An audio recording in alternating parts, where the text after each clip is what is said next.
With this week's episode of Forgotten Gems, I'll be going over NASCAR Racers. NASCAR Racers ran on the Fox Kids block from 1999 to 2001.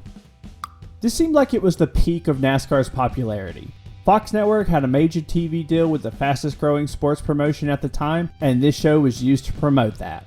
And you know what? It wasn't that bad. In fact, I found it very intriguing when I watched it. This show came from the minds of Saban Entertainment, who were hitting home runs with their morning cartoon productions. NASCAR Racers focuses on two teams who are trying to win the NASCAR Unlimited division in the not too distant future. We have Team Fast X and we have Team RexCorp. These aren't your normal NASCAR tracks either. They feature loops and obstacles that the drivers have to navigate around. The days of oval racing seem to be over. With these cutting edge tracks come cutting edge race cars. Each car seems to have its own unique ability that the driver can deploy to help them throughout the race. I'll break down some of these as I go into the main characters. First up, I'm going to go over Team Fast X. They are led by Mark Charger McCutcheon, who's the main character of the show. Mark is the son and grandson of former NASCAR stars, so he has quite the legacy that he's trying to live up to.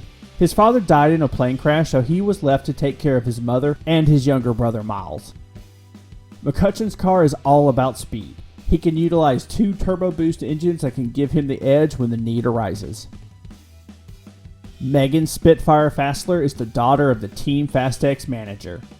She is also a great racer in her own right, while being one of the team engineers before she started racing. Her father actually doesn't approve of her racing, as he has seen the danger that is involved with these races. He eventually gives Megan his approval once he sees the success that she's capable of having. Megan's car has a similar ability to McCutcheon's. She has twin turbo boost engines that she can deploy in a pinch. Steve Flyer Sharp is a former member of the Air Force.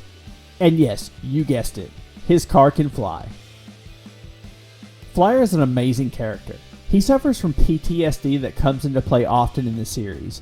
He developed this from being exposed to a nerve agent after a fighter pilot accident. He often has flashbacks to his time in the Air Force that causes him to hesitate to use his car's flying ability.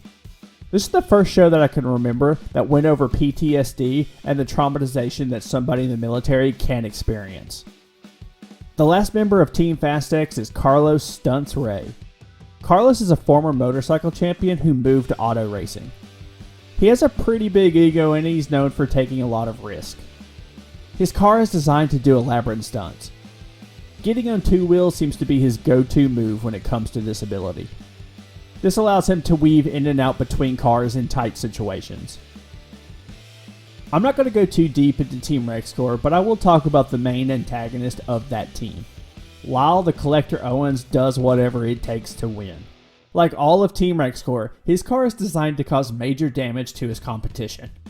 He got his nickname from collecting pieces of cars that he was able to destroy during races. He's ruthless and he doesn't care how many rules he breaks. The series is fast-paced and has some great new computer graphics that really enhance the feel of the races. They're dated now, but they looked pretty good back then. The show wasn't always about racing, as there were some subplots featuring the team having to stop other shenanigans from going on. I think the show was at its best when it was focusing on the racing though. Incredible futuristic tracks with just as amazing cars to go along with them.